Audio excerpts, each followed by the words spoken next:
deixar a lousa um pouquinho mais para baixo. Bom, essa energia livre final, então, ela vai ser o seguinte. Ela vai ser Na, potencial químico padrão de A, mais RT Ln de PA, mais NB, potencial químico padrão de B, mais RT Ln de PB. Por que, professor? Antes era tudo P, agora é PA e PB. Porque, olha só, a gente sabe lá da termodinâmica também que quando a gente mistura dois gases ideais, na mistura, cada gás vai ter a sua pressão parcial. Né? Então, P vai ser igual a PA mais PB.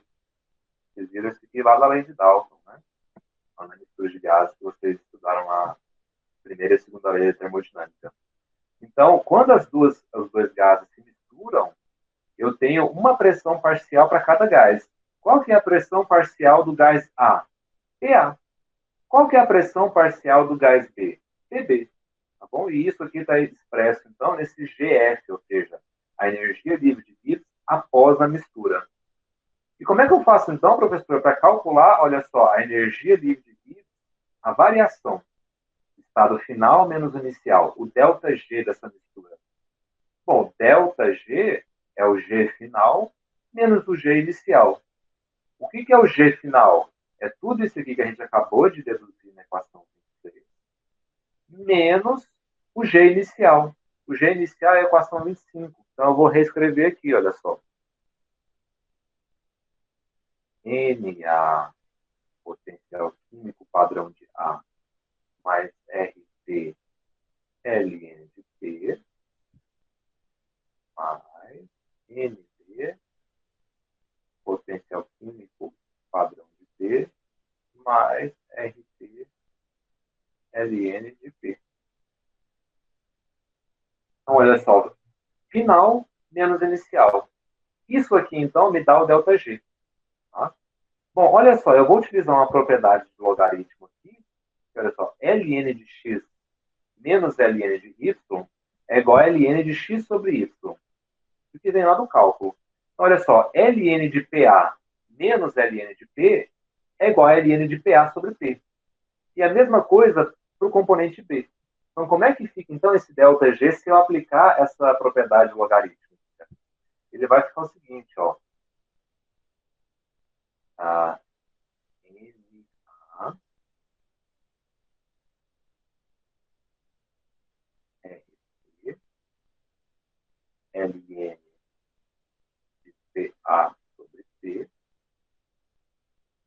mais NB RT Ln de PB sobre P. Bom? E os potenciais químicos aqui? Eles se cortam, né? Potencial químico de A padrão, aqui corta com esse, aqui corta com esse, aqui corta com esse. Eu chego, então, aqui nessa equação, que é a equação número 29. Eu posso melhorá-la um pouquinho mais, considerando o seguinte. N, ou seja, o número de mols total, é Na mais Nb. Né? E o que é PA sobre P? Lá da fisicoquímica A também que vocês viram. O que é a pressão parcial dividido pela pressão total? É a fração molar, né, que vocês viram lá na termodinâmica. Se eu considerar isso, então, esse ΔG de mistura, ele vai ser assim, então, olha, NRT, XA, LN de XA, mais XB, LN de XB. Eu chego, então, nessa equação 30, que, enfim, é utilizada para se calcular, então, o ΔG de mistura, quando eu misturo dois gases ideais com uma determinada pressão e temperatura. Tá? Bom, a gente sabe que o x de A mais x de B tem que ser igual a 1. A gente está falando de uma mistura binária, onde o somatório das frações molares tem que ser sempre igual a 1. Desse modo, então, eu sei que o x de A e o x de B, eles são menores que 1. É a única forma do somatório dos dois ser igual a unidade. Eu sei, então, que o ln de x aqui vai ser menor que zero. Opa, tá ruim escrever esse zero aqui. Ln de x vai ser igual a zero. Ou seja, esse ΔG de mistura, ele vai ser sempre negativo. O que isso quer dizer? Que uma mistura de gases ideais é sempre espontânea. Ou seja, o ΔG de mistura sempre vai ser menor que zero. Porque esse termo aqui, olha só, sempre vai ser negativo. Ln de qualquer número que é menor que 1 é sempre menor que zero. Então, Ln de 0,9, 0,8, 0,5 e assim por diante. Então, o resultado dessa conta, com essas condições de contorno que a gente explicou aqui, sempre vai dar um número menor que zero, indicando, então, que a mistura de gases ideais ela é sempre espontânea. ΔG negativo, processo espontâneo. Tá?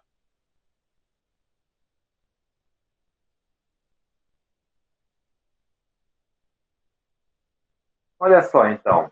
Lá da primeira lei da termodinâmica, desculpa, da segunda lei, vocês viram essa definição aqui também, olha só. Que TG, TT é igual a menos entropia molar.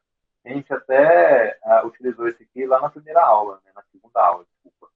Então, esse ΔS de mistura, que é o que? D ΔG de mistura sobre TT, ele vai ser, então, a derivada negativa da equação que a gente acabou de deduzir. O resultado dela vai ser isso aqui, ó. Menos NR XA LN de XA mais XB LN de XB. Então, com essa equação número 31, eu consigo, então, calcular qual que é a variação de entropia numa mistura de gases ideais. Tá bom? Olha só, mais uma vez, o Ln de qualquer coisa aqui vai ser menor que zero. Negativo com negativo vai dar positivo, ou seja, a entropia de mistura de gases ideais ela é sempre positiva. Ou seja, todo o processo espontâneo ocorre com aumento da entropia do sistema. Tá bom? Corroborando o que a gente acabou de falar aqui em cima, né? Que pelo ΔG a gente já tinha visto que o processo de misturação de gases ideais nessas condições é sempre espontâneo. Bom, então, vocês viram também já que ΔG é igual a ΔH menos T ΔS. Se eu isolar o ΔH, então, eu vou chegar nessa equação aqui, ou seja, ΔH é igual a ΔG mais T ΔS.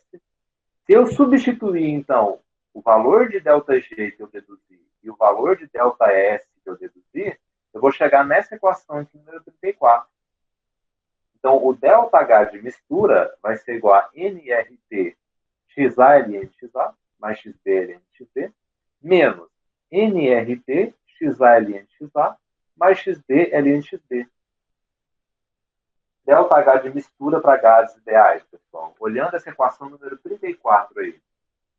Quanto é que vocês acham que vão dar? Vou dar 30 segundos para vocês pensarem aí. Olhando essa equação 34. De mistura, então, ele vai ser igual a zero. E faz sentido, né? Porque numa mistura de gases ideais, vocês já viram, né, que não existem interações intermoleculares. Bom, interação intermolecular está relacionado com ΔH. Então, se realmente não tem interação intermolecular, faz sentido, então, né, que a entalpia de mistura de gases ideais seja nula, né? Vou escrever aqui. Porque não há interações intermoleculares. Não há interações moleculares.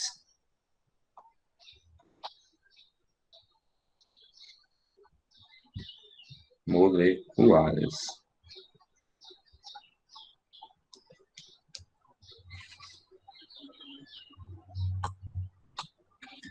Então é isso, pessoal, que eu tinha para mostrar para vocês hoje. Falar um pouquinho, então, sobre o volume parcial molar.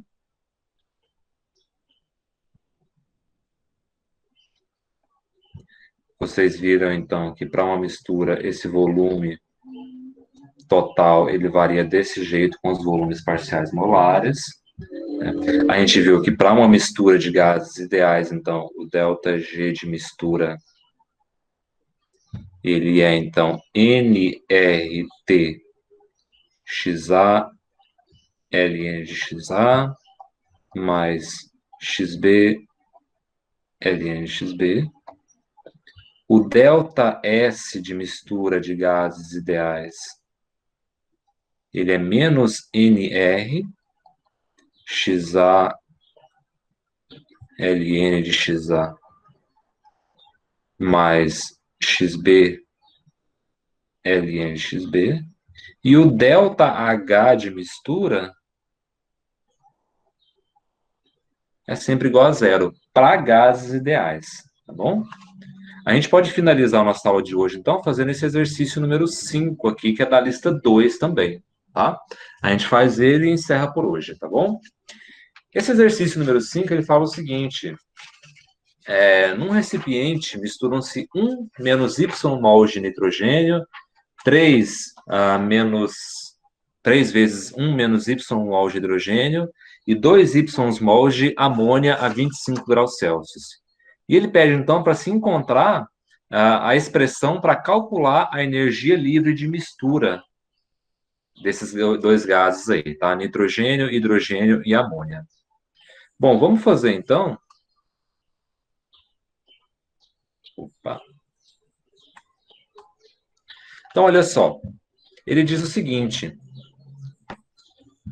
Ele tem, então, esse número de mols aqui de nitrogênio, de hidrogênio e de amônia. Vamos, então, primeiro calcular o número de mols total. O número de mols total é o número de mols de cada um dos componentes. Ou seja, qual que é o número de mols de nitrogênio?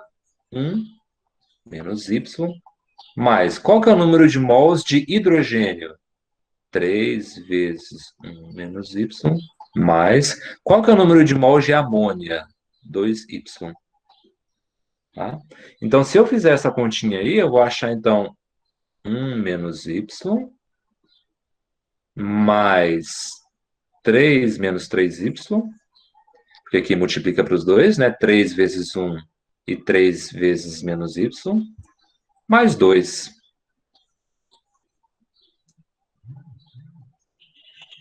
Ou seja, o número de mols total aí vai ser 4 menos 2Y.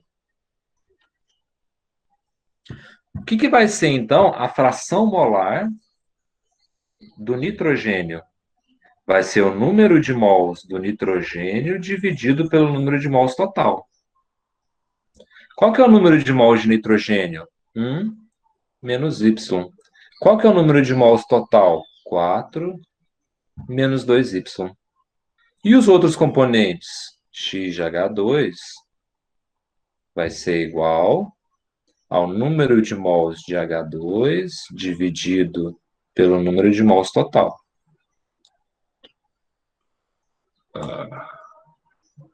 Não sei por que não está dando mais espaço aqui. Tá. Qual que é o número de mols de H2 que o exercício falou? Ele falou que é 3 vezes 1 menos Y, dividido pelo número de mols total, que é 4 menos 2Y. Para finalizar, uma fração molar do último componente, que é a amônia. Número de mols de amônia, NH3, dividido pelo número de mols total. Qual que é o número de mols de amônia, de acordo aí com o enunciado? 2Y, dividido pelo número de mols total, que é 4 menos 2Y. O que é ΔG de mistura? ΔG de mistura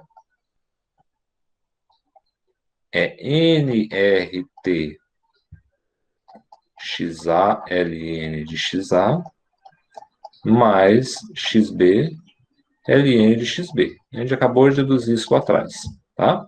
E aí, então, aqui que a gente encontra uma expressão para se calcular isso aí. Então, olha só. O que é o N, então, nesse caso? 4 menos 2Y, que é o número de mols total. RT, abre parênteses. XA. Quanto que vale o XA aí? 1 menos Y dividido por 4 menos 2y, vezes ln de xa. Ou seja, 1 menos y dividido por 4 menos 2y. Mais... Qual que é o x de b aí? Que é o H2. Vai ser 3, 1 menos y dividido... Ops. Deixa eu fazer um traço melhor aqui, pessoal.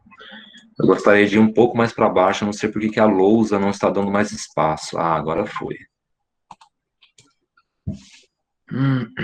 Dividido por 4 menos 2y, ln de 3, 1 menos y dividido por 4 menos 2y, mais o último componente, né, que é a amônia. Como é que é, então? Qual que é o x de c aí? É 2y dividido por 4 menos 2y, vezes o ln disso.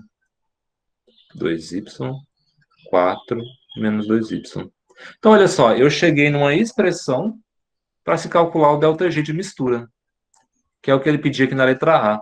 Encontre a expressão para calcular a energia livre dessa mistura de gases. Bom, eu então calculei o número de mols total, calculei a fração molar de cada um dos componentes e cheguei nessa expressão. Né? Eu não consigo chegar num número porque eu não sei qual é o valor de y. Né? Em nenhum momento ele falou.